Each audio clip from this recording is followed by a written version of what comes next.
A 50-year mortgage is now on the table. So ask yourself, would you purchase a 50-year mortgage? So if you're thinking about buying a home, here's what that really potentially could mean for you if this does come about. Over the weekend, Donald Trump put out a statement saying that he is considering issuing a 50-year mortgage as an option to help increase home buyers, especially first-time home buyers, making it easier for them to afford the monthly payment. However, while this might actually help with the monthly payment, there are a lot of other potential issues that you should be aware of. So let's play this out and see what that actually means for cost savings. So right now we have what's called the standard mortgage is a 30-year fixed mortgage.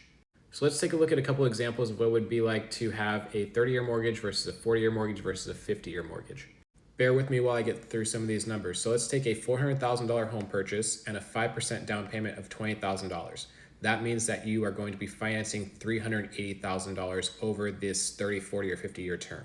If we take a 6% interest rate on a 30-year mortgage, you're going to be paying about $2,278 per month. On a 40-year mortgage, you're going to be paying about $2,036 per month.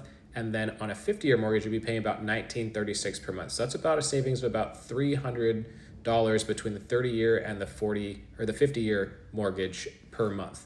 I don't want to discount this because that $300 is actually a really big deal for a lot of people to be able to afford a monthly payment. However, this is what they're not telling you. If you have that 30-year mortgage, you're going to pay about $430,000 in interest, making that $400,000 home purchase $810,000 when it's all paid off.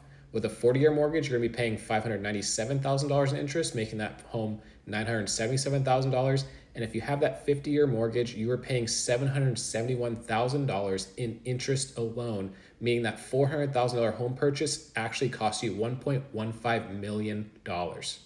So while you might be saving $300 per month, which is great, you are building equity way slower than you would otherwise. It's making it much more difficult for you to actually pay that home off.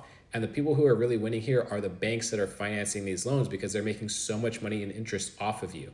It's also important to note that under current rules with Dodd-Frank, a 50-year mortgage is technically a non-qualified mortgage, so it would take legislation from Congress to actually be able to implement this in the first place.